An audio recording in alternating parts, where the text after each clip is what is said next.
antes de leer, quería siempre recordarles la página web de la iglesia. Lo mejor y más fácil es por YouTube. Todo el mundo usa YouTube.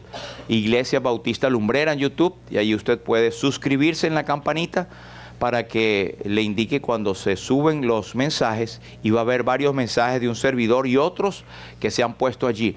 Hágalo para poderlo pasar a otras personas. Gente pasa miles de TikTok por allí. Y miles de videos con contenido que es un contenido de puro aire, ¿verdad? Algunos tienen cierto valor, pero pase mensaje evangélico, pase la palabra de Dios y va a beneficiar a otros. Y también va a subir el algoritmo del YouTube para que más personas puedan encontrar mensajes de vida eterna por la palabra de Dios. Amén.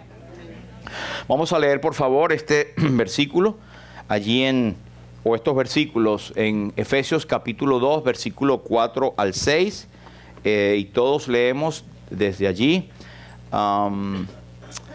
Pero Dios, que es rico en misericordia, por su gran amor con que nos amó, aun estando nosotros muertos en pecados, nos dio vida juntamente con Cristo. Por gracia sois salvos.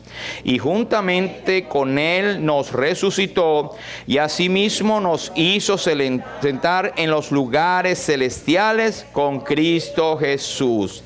Efesios capítulo 2, versículos 5 al 7. 4, por lo menos estamos pendientes. Gracias. Bueno, a los que somos tan jovencitos así y a todos los que no tan jovencitos, felicidades a todos los abuelos. Así que damos gloria a Dios y un aplauso a los que somos abuelos. No voy a entrar en qué día fue, del siglo XVIII, XIX aquí en Estados Unidos, quién lo trajo, etcétera, pero es un momento de celebrar. La vida nos dice que honrarás las canas. Así que no se la pinte, hermano. Ahí las tenemos para que la puedan ver. Y bueno, hay hermanos que no tienen ese privilegio por allí. Ni canas negras, ni pelo negro. Pero bueno, estamos contentos de tener varios abuelos aquí en nuestra congregación. Así que damos la felicitación a todos. Y el Salmo 92, un versículo que podemos hablar como de los abuelos. Salmo 92 y 12 dice: el justo florecerá como la palmera, crecerá como cedro en el Líbano, plantados en la casa de Jehová. En los atrios de nuestro Dios florecerán, aún en la vejez fructificarán, estarán vigorosos y verdes. Ahí nos describe a nosotros. Ahí estamos. Gloria a Dios por eso. Amén. Así que, cambiando de tema, nuestro hermano hoy leyó en segunda de Timoteo y primera de Timoteo capítulo 6, ¿verdad? Primera de Timoteo 6 y dice: todos los que están bajo el yugo de la esclavitud tengan a sus amos por dignos de todo honor, para que no sea blasfemado el nombre de Dios y la doctrina. No voy a explicar esto, pero tiene que ver con el tema que vamos a hablar. Y él habla allí en aquel tiempo estaba la esclavitud. Y el apóstol Pablo no viene juzgando a los esclavos, sino dice: en la condición que Dios te agarró, da testimonio. En lo que el Señor te ha puesto a hacer, sé lo mejor. Y en ese entonces había muchos hermanos esclavos. Y él dice, tengan a sus amos por dignos de todo honor. Nosotros lo traducimos hoy en día como nuestros patronos o nuestros jefes o nuestra compañía. Nosotros tenemos que honrar y hacer lo mejor y ser obedientes en el trabajo, porque esto es bueno delante de Dios. No hacerlo puede traer deshonra al nombre del Señor, y por causa de muchos esclavos que en ese entonces se rebelaban: yo soy libertado en Cristo, sí, pero en Cristo, pero está bajo el yugo. El Señor te agarró así hasta que Él aquí en los Estados Unidos sabemos que Abraham Lincoln y otros fueron los artífices de liberar a la esclavitud, ¿verdad? Aunque hay muchas contradicciones allí. Pero el punto es que hoy todavía sigue habiendo esclavitud en el mundo. no es el tema de hoy, pero yo quiero hablar acerca del trabajo. Dice que por causa de algunos de estos, el nombre de Dios y la doctrina es blasfemada. Ahora, cuando piensas en el trabajo, cuando pensamos del trabajo, ¿qué tipo de trabajador eres? ¿Qué clase de trabajador eres? ¿Cómo te comportas como trabajador? Y esto es algo que debe llamar a reflexión, porque hay muchos malos entendidos. Pero como trabajador, el mismo mundo organiza y da una sección de un trabajador que no desea y un trabajador que sí desea. Nosotros, siempre y cuando no vaya en contra de la doctrina y en contra de lo que Dios ha establecido, todo trabajo es una bendición de Dios, con esas excepciones, ¿verdad? Y bueno, me refiero a trabajos que no traen honra y gloria al nombre del Señor, como uno de los trabajos más antiguos. Usted sabe a qué me refiero. Pero esto el mundo lo tiene, ¿verdad? ¿Qué tipo de trabajador eres? ¿La gente que suma, el trabajador que suma o la gente que resta? El que suma sonríe, llega alegre al trabajo, aunque llegue a las 3:30 de la mañana, ayuda a los demás, contagia lo positivo. Si usted tiene un ambiente donde todos están sonriendo, usted tiene que, hasta por obligación, empezar a sonreír. Eso se contagia.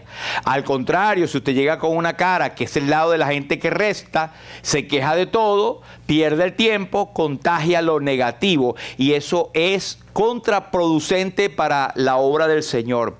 Pero el positivo entrega su trabajo a tiempo, se esfuerza en hacerlo a tiempo, se capacita constantemente para cumplir con los requerimientos. Y aún así muchos trabajadores pasan por momentos de que pasan reprimendas. Mira, no estás entregando el trabajo a tiempo, ¿qué ha pasado con esto y esto? Y eso debe ser un semáforo en amarillo para nosotros, antes que nos digan, mire, gracias por trabajar aquí y vamos a seguir nuestras vidas diferentes. Antes que llegue a ese punto, si es por rendimiento del trabajo, el creyente debe dar una muestra de un esfuerzo tremendo en que está cambiando y tiene que honrar a sus amos, ¿ok? La gente que resta se queja de todo, pierde el tiempo, contagia lo negativo, siempre se victimiza. No, es que a mí me tratan mal, no, es que siempre me la tienen agarrada conmigo, no, es que como saben que yo soy, qué sé yo, morenito, o como soy bajito, o como soy gordito, o como soy evangélico. Yo entiendo, hermano, y lo he dicho acá, que el mundo nos aborrece cuando nosotros estamos andando en los caminos del Señor. El mundo nos aborrece. Puede que nos trate con cierta política, pero ahí está la división. Pero no me refiero a eso. Me refiero a aquel que se pone a sí mismo una victimización de que todo es contra mí, me miraron feo. Y eso se traslada a la iglesia. Gracias al Señor que no es acá. Pero hay hermanos que dejan y se mueven de iglesia porque me miraron mal, porque no me saludaron, o el pastor no me saludó, o la hermana me vio mal y llegó a mi punto y se desvió. O sea, cosas tan tontas como esas, pero ocurre, hermano. El que no es positivo para una empresa se critica a todos. Un día está hablando contigo y te eleva, y tú oyes que si habla mal del otro compañero, prepárate porque segurito que va a hablar mal de ti también. Y es egoísta también, todo para él, todo para lo mejor para él. Así que tengamos cuidado, hermanos, porque estos son estándares del mundo, pero son tomados de la palabra de Dios. Si no, usted cree que es muy bueno que un creyente sea egoísta o que un creyente pierda tiempo. Más bien la Biblia dice que debemos redimir el tiempo porque los días son malos. Eso es bíblico. Pero quiero que leamos, por favor, en la segunda carta a los Tesalonicenses, capítulo 3, versículo 1 hasta el final. Segunda de Tesalonicenses, capítulo 3, versículo 1 hasta el final. Todos lo tenemos, está en la pantalla si no trajo Biblia. Vamos a leer todos. Por lo demás, hermanos, orad por nosotros para que la palabra del Señor corra y sea glorificada, así como lo fue entre vosotros. Y para que seamos librados de hombres perversos y malos, porque no es de todos la fe. Pero fiel es el Señor, que nos afirmará y guardará del mal. Y tenemos confianza respecto a vosotros en el Señor, en que hacéis y haréis lo que os hemos mandado. Y el Señor encamine vuestros corazones al amor de Dios y a la paciencia de Cristo. Pero os ordenamos, hermanos, en el nombre de nuestro Señor Jesucristo, que os apartéis de todo hermano que ande desordenadamente. Los hermanos pueden andar desordenadamente, ¿sí? Y no según la enseñanza que recibisteis de nosotros. Porque vosotros mismos sabéis de qué manera debéis imitarnos. Pues nosotros no anduvimos desordenadamente entre vosotros, ni comimos de balde el pan de nadie, sino que trabajamos con afán y fatiga día y noche para no ser gravosos a ninguno de vosotros. No porque no tuviésemos derecho, sino para daros nosotros mismos un ejemplo para que nos imitaseis. Porque también cuando estábamos con vosotros os ordenábamos esto: si alguno no quiere trabajar, tampoco coma. Porque oímos que algunos de entre vosotros andan desordenadamente, no trabajando en nada, sino entremetiéndose en lo ajeno. A los tales mandamos y exhortamos por nuestro Señor Jesucristo, que trabajando sosegadamente coman su propio pan. Y vosotros, hermanos, no os canséis de hacer el bien. Si alguno no obedece a lo que decimos por medio de esta carta, a ese señaladlo y no os juntéis con él para que se avergüence. Mas no lo tengáis por enemigo, sino amonestadle como a hermano. Hasta aquí el Señor prospere su palabra. Es interesante esta carta porque al parecer uno de los temas predominantes, al parecer no, estoy seguro, predominante de la primera y la segunda carta a los tesalonicenses y en todo el Nuevo Testamento, en los 260 capítulos se mencionan más de 100 y pico de veces la venida del Señor. Pero es en estas cartas donde específicamente se dan revelaciones más cercanas acerca del arrebatamiento. Los viernes, otra vez, haciendo propaganda, lo hemos hablado acá y lamentablemente sentimos muchos, usted lo ha perdido. Pero hemos hablado acerca de la venida del Señor y seguiremos hablando si todavía tiene el interés y puede venir. Pero parece ser que esa esperanza de la venida del Señor había hecho que muchos se entristeciesen más de lo debido. De tal manera que el apóstol, cuando escribe en Primera de Tesalonicenses capítulo 4, él dice: hermanos, porque estas cosas os escribimos para que no os entristezcáis como aquellos que no tienen esperanza. En Primera de Tesalonicenses 4 y 13. Porque ellos habían sido enseñados que el Señor venía y algunos falsos maestros habían dicho: ya el Señor vino, ya el Señor vino. Y ellos dijeron: bueno, ¿qué pasó con nuestra gente, los que murieron? Entonces ahí él trae revelación, este misterio de parte del mismo Dios, acerca de qué pasaba con los que se morían, con los que partían y los que durmieron también. Y habla la gran revelación de la venida del Señor, lo cual es un misterio, porque no estaba en el Antiguo Testamento, que Cristo va a venir en un momento, en un abrir y cerrar de ojos, y nos va a redimir, nos va a transformar, pero no precediendo a los que murieron y durmieron en Cristo, que están enterrados, sus cuerpos serán transformados, resucitados y recibiremos al Señor en el aire. Eso era uno. Ofrecía tristeza y el apóstol trae estas buenas nuevas para que sepan que el Señor viene, que no eran nuevas, le diré, porque Cristo decía en Juan capítulo 14, no se turbe vuestro corazón ni tenga miedo, creéis en Dios, creed también en mí, en la casa de mi Padre muchas moradas hay. Si así no fuera, yo os lo hubiera dicho. Voy pues a preparar lugar para vosotros. Ahí está el Señor. Y si me fuere y os prepararé lugar, vendré otra vez y os tomaré a mí mismo, para que donde yo estoy, vosotros también estéis. Entonces el Señor dio esa promesa y el apóstol Pablo lo desarrolló en el Nuevo Testamento junto con otros también. Él escribiéndole a Tito les dice: aguardando la esperanza bienaventurada y la manifestación gloriosa de nuestro gran Dios y Salvador. Una esperanza bienaventurada. Ahora bien, el apóstol trajo suficiente consuelo al decirles a ellos esto, porque ellos pensaban que Cristo había venido. Pero al otro lado de la balanza estaban aquellos que decían: pero Cristo viene, ¿para qué voy a estar yo trabajando?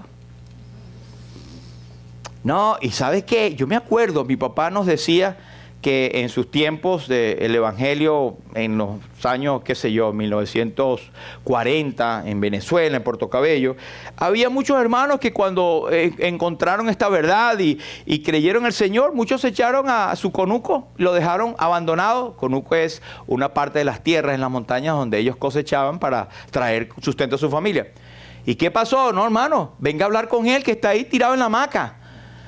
Él dice: no, el Señor ya viene pronto, ¿para qué voy a esforzarme? Sí, hermano, eso ocurrió.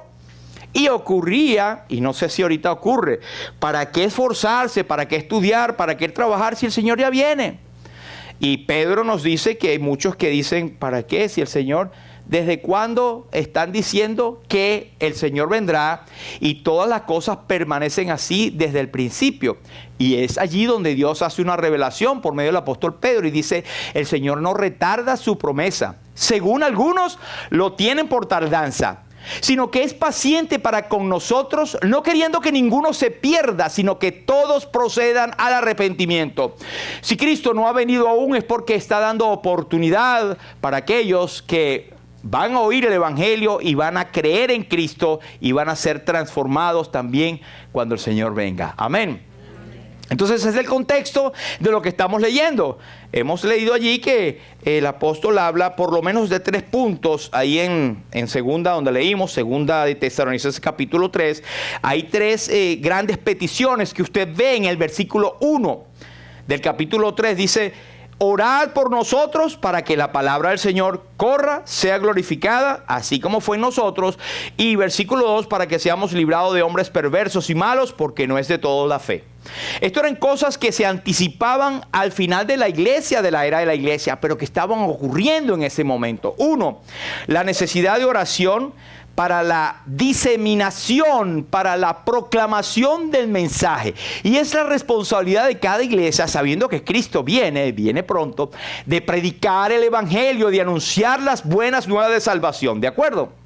Pero el segundo motivo de oración es que dice: para que la palabra de Dios corra y sea glorificada. Es orar para que el poder del Evangelio tenga éxito. Y claro que tiene éxito, pero nos mandan a orar para que el triunfo del mensaje, para que Dios sea glorificado. Amén. Y tercero, mira el versículo 2, para que sean librados y preservados los mensajeros. Va a haber un momento, hermano, y todavía lo sentimos, los que predicamos el Evangelio, los que anunciamos públicamente, vamos a ser los primeros en ser los blancos para ser atacados. Y está ocurriendo en el mundo también. Por eso el apóstol se anticipa por esto, y no sé si usted lo había leído antes, pero son 3 poderosos motivos de oración. Pero dice el versículo 5, dice: y el Señor encamine vuestros corazones al amor de Dios y a la paciencia de Cristo. Fíjense que ahí está la Trinidad de Dios, pero el orden nos dice: el amor de Dios puede ser Dios Padre, Dios Hijo, Espíritu Santo, pero según el orden que tenemos, al final dice Cristo, y el primero es el Señor, y el Espíritu Santo es el que guía nuestros pasos. Amén. De cualquier manera, cuando dice y la paciencia de Cristo, algunos mejores manuscritos y algunos buenos comentaristas dicen que la paciencia de Cristo nos habla de la manifestación, la esperanza bienaventurada de la manifestación gloriosa de nuestro gran Dios y Salvador Jesucristo. En otras palabras, habla de la venida del Señor. Y dice: ordenamos, hermanos, que apartéis de todo hermano que ande desordenadamente. Estos que andaban desordenadamente es aquellos que no querían trabajar, que se echaban en su hamaca y no iban a trabajar en el conuco, por así decirlo en forma criolla. dice que Él se puso como ejemplo, Él y los demás apóstoles, es decir, nosotros dimos una manera de que nos pueden imitar, pues nosotros no anduvimos desordenadamente, versículo 8, ni comimos en balde, sino que trabajamos con afán y fatiga día y noche para no serles gravosos. Y con esto yo cito Hechos capítulo 20 versículo 34, el apóstol Pablo hablando, dice: antes vosotros sabéis que para lo que me ha sido necesario a mí y a los que están conmigo, estas manos me han servido. Ahí está el próximo. Estas manos me han servido. En todo os he enseñado que trabajando así se debe ayudar a los necesitados y recordar las palabras del Señor Jesús que dijo: más bienaventurado es dar que recibir.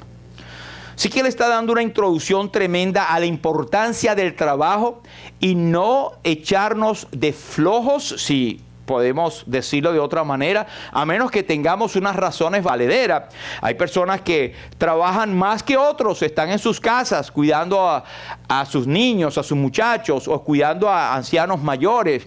Están trabajando. Las esposas, no, la esposa no está en la casa cuidando a los niños, está trabajando más que tú. Y los quehaceres de la casa, es un trabajo también. Pero yo me refiero a la que sin justificación no se esté trabajando para traer el sustento al hogar cuando se corresponde. Versículo 10, porque también cuando estábamos con vosotros os ordenamos, si alguno no quiere trabajar, tampoco coma. Él era muy enfático el decir, si no trabaje, que no coma. El versículo 11, él da el ejemplo: algunos entre vosotros andan desordenadamente, no trabajando en nada. Cuando no se trabaja, cuando se está ocioso, el diablo tiene pero trabajo como arroz, pues, para los ociosos. Y una de las cosas es que como no tiene nada que hacer, empieza a entremeterse en lo ajeno, la vida de los demás, o ser chismosos, o llevar cosas, informaciones, etcétera, entremetiéndose en lo ajeno. Y el 12 dice: mandamos y exhortamos por nuestro Señor Jesucristo. Esto no tiene nada que ver con machismo o lo que sea del apóstol Pablo. Él dice: esto lo enseño en la autoridad del Señor Jesucristo. Y dice: no os canséis de hacer el bien. El 14 dice: si se encuentran con personas así, hermanos en Cristo. No dice como en Mateo que os apartéis de los tales y tenlo como gentil y publicano. No, se dice que es un hermano en Cristo. Pero dice: no se junten con ellos para que se avergüence y vuelva al camino. Ahora, dice el versículo 15: no lo tengáis por enemigo, sino amonestadle como a hermano. Ahora, hay expresiones que la gente dice: me aburre el trabajo, nadie debería trabajar, es la fuente de casi toda la miseria en el mundo. Claro, le conviene, ¿verdad? El trabajo hace de la libertad una burla. Eso lo dijo Bob Black en La abolición del trabajo, famoso libro. Consecuencia de la maldición del pecado. Mucha gente que el trabajo es consecuencia del pecado, porque Adán y Eva pecaron, entonces Dios maldijo al hombre para que trabajara. No, eso no es así. No es así. Del latín, la palabra trabajo, muy posiblemente por eso es que vienen estas cosas. Es que dice, en latín es tripalium, atormentar, causar dolor, esclavitud. A partir del siglo XIX el trabajo comenzó a ser asalariado y hubo la diferencia entre la esclavitud y un trabajo asalariado. Pero el trabajo se asociaba con la esclavitud. En estos días leí una reseña histórica de las pirámides de Egipto, que se tiene la teoría de que eran esclavos los que trabajaron allí, esclavos, y por ahí sacaron, según investigaciones de los alrededores, las excavaciones de la gente que trabajaban, eran asalariados, tenían tremendo sustento, eran gente que ganaba muchísimo dinero, así que eran trabajadores. No obstante, era bien fuerte, ¿verdad? Lo que trabajaban, porque no tenían grúas, lo que nosotros tendemos. Pero es la ejecución de tareas que implican un esfuerzo físico o mental y que tienen como objetivo la producción de bienes y servicios para atender las necesidades humanas. La Biblia nos dice en Proverbios 21 y 25. El deseo del perezoso le mata, porque sus manos no quieren trabajar. Me gusta esta nueva versión de NTV. Dice, por mucho que desee, el perezoso acabará en la ruina, porque sus manos se niegan a trabajar. En Proverbios 24 y 10 dice, si fueres flojo en el día de trabajo, tu fuerza será reducida. Por eso es que los que trabajan o trabajamos, nos mantenemos en acción, ¿verdad? Algunos nos duele un poquito la espalda y tal, pero bueno, seguimos adelante. Los que trabajan llevando cargas, estoy seguro que tienen muchos dolores de espaldas también, porque estar sentado en un camión por 13 horas diarias o más, eso es admirable, hermano. Proverbios 31, 1 y 14. Usted ha leído lo que es la mujer virtuosa, y parte de su virtuosidad radica en este hecho. Dice que ella le da bien y no mal todos los días de su vida a su marido y a su familia. Busca lana y lino y con voluntad trabaja con sus manos. Es como nave de mercader, trae su pan de lejos. Esta mujer de Proverbios 31 es un ejemplo admirable de una mujer virtuosa. Y como dije, parte de su virtuosidad estaba en la laboriosidad, en la labor que ella hacía, en el trabajo, en el esfuerzo. Y fíjense que subrayé ahí en azul, daba bien y no mal. Todos sus días se levantaba ella con el propósito de hacer bien. Y a veces la gente dice, sí, pero cuesta mucho trabajo esto. Tienes que empezar por algo. Al final vas a tener el resultado de tu labor. Busca lana lana y lino y con voluntad trabaja con sus manos, opuesto a esto que leímos, que el perezoso con sus manos no quiere trabajar. Contraste con ella con voluntad trabaja con sus manos. Como nave mercader trae su pan de lejos. Pero también nos dice este concepto. Bueno, hay un concepto que dice el Diccionario Hispanoamericano de la Misión. Dice, el trabajo es uno de los órdenes de la creación para bendición del hombre. Este tiene el privilegio, el deber y el derecho de trabajar con lealtad y ser tratado dignamente con la debida remuneración. Eso es un concepto moderno y es un concepto de un diccionario hispanoamericano de la misión. Proverbios 6 nos dice, ve a la hormiga, oh perezoso. Se lo está hablando al flojo, ¿verdad? Mira sus caminos. Lo que pasa es que el flojo no lo hace, porque una vez dije, no, pero es que si me pongo a ver la hormiga, me dice, mira el flojo viendo la hormiga. No, mentira. Hay que verla, hermanos, porque en la creación está el ejemplo de la perfección de Dios. Mira sus caminos, sé sabio, la cual no teniendo capitán, ni gobernador, ni señor, prepara en el verano su comida y recoge en el tiempo de la siega su mantenimiento. Todos los hemos visto. Cuando ven una hilera de hormiguitas y muchas las trabajadoras llevan pedacitos de pan y cosas que sorprendentemente, hermanos, ellos llevan, se ha calculado, hasta 100 veces su peso. ¿Y cómo cargan esas criaturitas o esos insectos? No se sabe. Pero si nosotros lo ponemos a esta escala, es como si a nosotros, yo peso 200 y pico de libras, un poquitico más, me pusieran a cargar 2000 libras sobre mí. A mí aplastan. Pero ellas lo pueden hacer. Dios le ha dado esa capacidad. Pero quiero referirme a que cuando usted lo ve con una hilita donde van todas siguiendo a la que está adelante y están buscando una parte donde puedan estar ellas almacenando porque viene la lluvia. Cuando usted vea que hay muchas hormigas es porque viene la lluvia y ya están acumulando, están trabajando antes de tiempo. Preparan el verano su comida y recogen el tiempo de la siega su mantenimiento. Ahora, hermanos, el origen del trabajo está en nuestro bendito Dios. Al principio, nosotros leemos en Génesis, en el principio creó Dios los cielos y la tierra estaba desordenada y vacía, y las tinieblas estaban sobre la faz del abismo, y el Espíritu de Dios se movía sobre la faz de las aguas. Y dijo Dios, sea la luz, y fue la luz. Y vio Dios que la luz era buena, y separó Dios la luz de las tinieblas. Y llamó Dios a la luz día, y a las tinieblas llamó noche. Y fue la tarde y la mañana un día.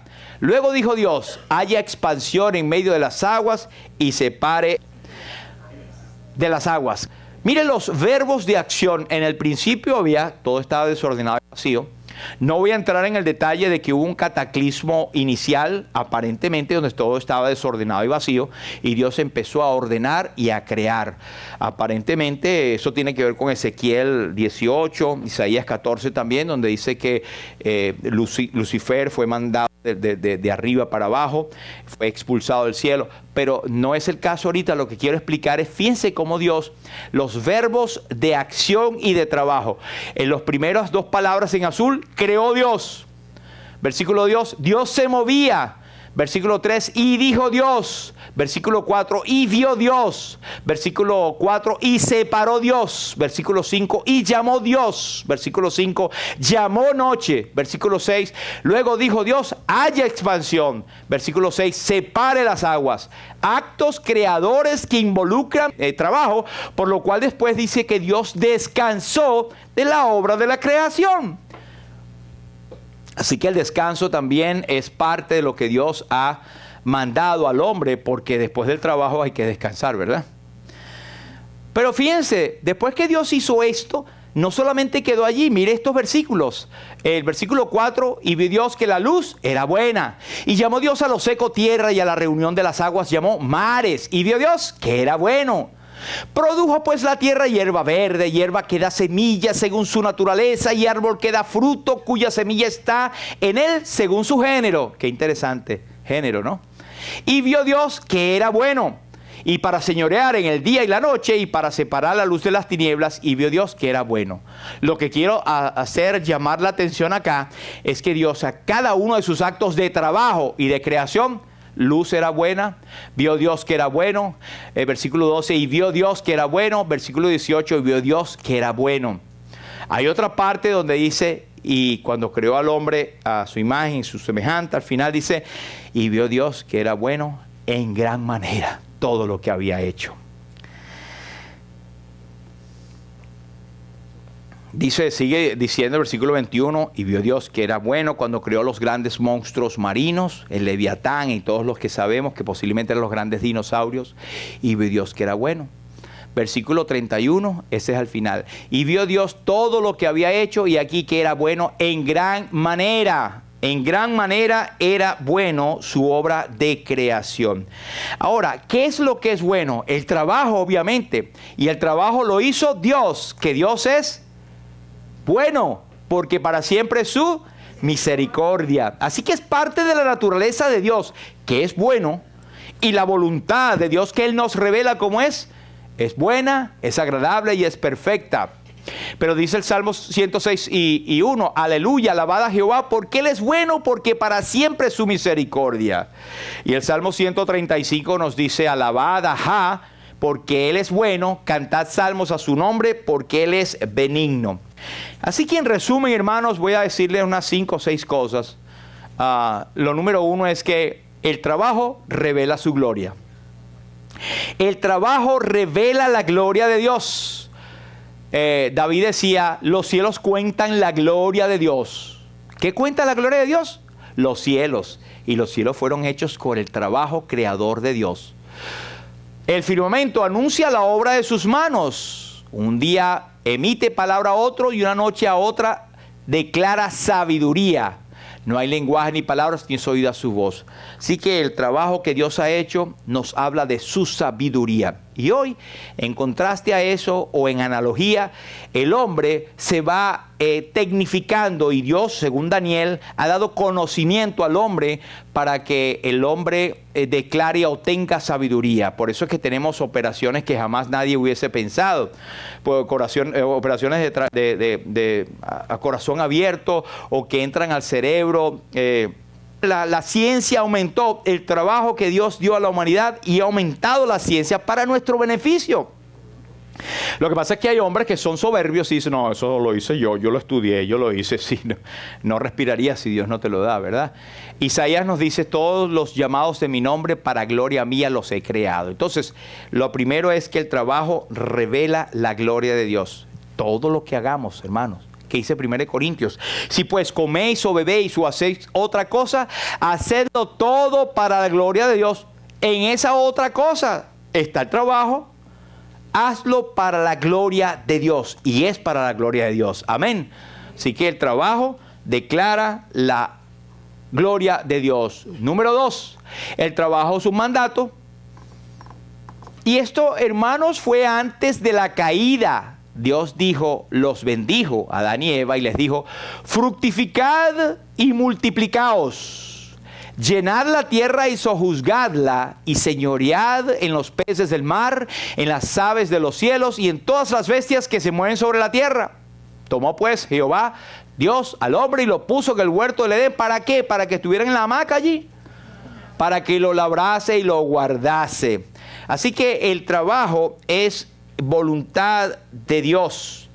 Es cuando dice fructificad y multiplicaos, es ser productivo. Nosotros tenemos que ser productivos en lo que hacemos. Cuando dice llenad, es que seamos completos, hagamos las cosas hasta el final. Cuando dice sojuzgadla, que quiere decir contrólala, sé gobernante sobre ella, lleva el control, eso nos habla de ser disciplinado. Y cuando dice señoread, es ser gerente. Y cuando dice para que lo guardase, es ser cuidador de lo que Dios nos ha dado para hacer con nuestras manos. Amén. Número 3, negarse a trabajar, hermanos, es de mal testimonio. Negarse a trabajar es de mal testimonio. Hemos leído en 1 Timoteo 5 y 8, porque si alguno no provee para los suyos y mayormente para los de su casa, ha negado la fe y es peor que un incrédulo. Ahora uno dice, ¿y por qué es peor que un incrédulo? Te voy a decir por qué, hermanos, porque una persona así es peor que un incrédulo por la siguiente razón, que muchos incrédulos muestran una solicitud más grande en trabajar y proveer para su propia familia, y si un creyente no lo hace, es peor que un incrédulo. Si un cristiano cuando no lo hace, va a traer la burla y el oprobio del mismo inconverso, pero no van a decir el hermanito tal, X. Van a decir, es evangélico. Y ahí nos mete a todos en el paquete. Entonces algunos dicen, pagan justos por pecadores. Bueno, como sea, pero el testimonio es el evangelio. El apóstol dice que el nombre del Señor es blasfemado en otra parte. Así un creyente que no provee para su propia casa es peor que un incrédulo. Y hace una cosa peor que el incrédulo puede hacer. Porque un incrédulo que no provea para su propia casa, que dice, es un malandro, un mal hijo y tal. Hasta ahí llega la cosa. Pero que lo haga un cristiano. Pero ellos son evangélicos. Ellos creen en la Biblia, en el amor de Dios, en proveer para su familia. Estos días tuve ciertas conversaciones con personas que tienen un concepto, yo no sé si se los metió no sé quién, la cultura modernista de ahorita. Pero que los padres, yo lo comenté, que los padres vayan a ser ustedes, porque ya yo soy una familia. Padre, bueno, te meteré en un ancianato, no sé, como hace la mayoría de la gente de este país. Pero yo no puedo ocuparme porque yo tengo mi familia. La Biblia manda que tú tienes que cuidar de tus padres, que tú tienes que hacerte control de ellos. Inclusive, peor aún, cuando son viudas o viudos. Tú tienes que proveer para ellos. Y dice en Timoteo que para que de alguna manera tú puedas repagar lo que ellos han hecho para ti, porque esto es bueno delante del Señor. Así que, hijo, si estás por allí y tu papá que vea cómo está haciendo, estás en pecado. Y eso no te va a ir bien. No lo digo yo, lo dice la palabra de Dios. Pero cuidado, hermanos, negarse a sí mismo, negarse a trabajar, es un testimonio. Esto es lo que decía ya ahora sí. Si una viuda tiene hijos o nietas, aprendan estos a ser piadosos para con su propia familia y a recompensar a sus padres, porque esto es lo bueno y agradable delante de Dios. Y al final dice, porque si alguno no provee para los suyos y mayormente para los de sus casas, ha negado la fe y es peor que un incrédulo. Eso es el contexto del versículo que acabamos de ver. Ahora, el número 4 es que trabajar es una forma de adorar, ¿sabías? Si Dios es el que fundó el trabajo, y si el trabajo trae gloria a Dios, pues trabajar es una forma de adorarle. En Colosenses nos dice: todo lo que hagáis, hacedlo de corazón como para el Señor y no para los hombres. Y en la Nueva Traducción Viviente dice: trabajen de buena gana en todo lo que hagan, como si fuera para el Señor y no para la gente. Ahora, hay el contexto es que ese versículo en Colosenses 3 y 23 nos habla, si usted ve el versículo 22, dice: siervos, obedeced en todos vuestros amos, no sirviendo al ojo como los que quieren agradar a los hombres, sino con corazón sincero, temiendo a Dios. Está hablando en el contexto de trabajo. Todo lo que hagas, tu trabajo, tienes que hacerlo para el Señor. No es tu jefe, no es tu jefa. Ellos son unos representantes de Dios en ese momento, pero ella es inconversa, él es inconverso, no importa. Ellos están puestos allí porque Dios lo ha puesto en tu camino para que des gloria a Dios al respetarlos a ellos. Le pone corazón en todo lo que haces y es para el Señor. Son 3 puntos allí, pero no me da tiempo de explicar. Es el contexto que hablé ahorita. El número 5 es que trabajar dignifica. El trabajar dignifica al creyente. En Proverbios nos dice: ¿has visto hombre solícito en su trabajo? Pues delante de los reyes estará, no estará delante de los de baja condición. ¿Quieres entenderlo un poquito más? Mira esta nueva versión internacional. Dice: ¿has visto a alguien diligente en su trabajo? Se codiará con reyes y nunca será un don nadie. Me gusta porque va al punto, la Nueva Traducción Viviente. Es que no vas a ser un pela, como dice, o como que estás tirado a un lado. Ese tipo nunca ha trabajado ni hizo nada.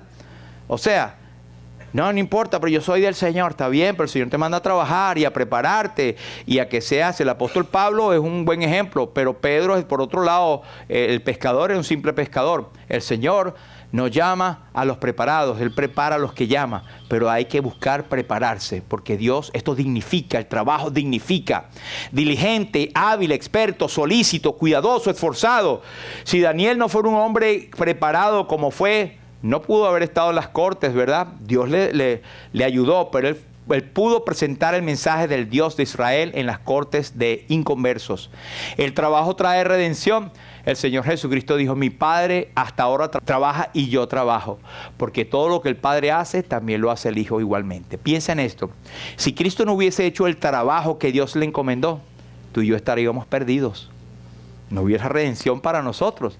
De manera que el trabajo trae redención. Literalmente la trae porque te libera a ti de la pobreza. Te libera de las garras de la pobreza. Por último, cualquiera que sea tu trabajo, tenga cuidado cómo te comportas. Vive con gente que piensa lo que hace y no como tontos. Aprovechen cada oportunidad porque estamos viviendo tiempos muy malos. Busca primero el reino de Dios y su justicia y todo lo demás vendrá por añadidura. En resumen, el trabajo revela la gloria de Dios. Número 1. Número 2, es un mandamiento. Número 3, negarse trae mal testimonio. Es una forma de adorar y dignifica. Trae redención. Así que es una forma de adorar y que dignifica y trae redención. Vamos a orar.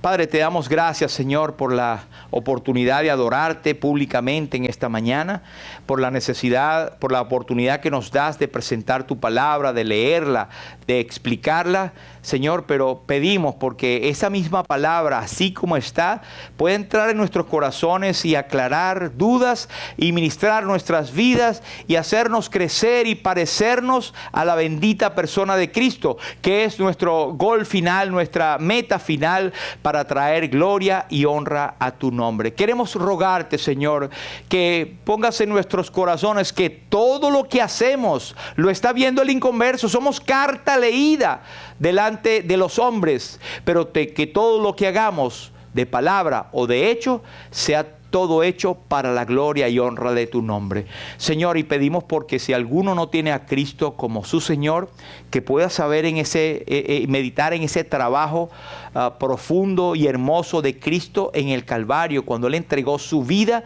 por nosotros para rescatarnos y librarnos de la condenación eterna. Que pueda creer en Cristo, confesando sus pecados y que Cristo se levantó al tercer día y que vendrá muy pronto a rescatar, a redimir a los que hemos creído en Él, redimir nuestros cuerpos, transformarlos porque ya hemos sido redimidos. Señor, te damos gracias por este tiempo y bendecimos esta iglesia y bendice, Señor, nuestras vidas porque te lo pedimos dándote gracias en el nombre precioso de Jesús.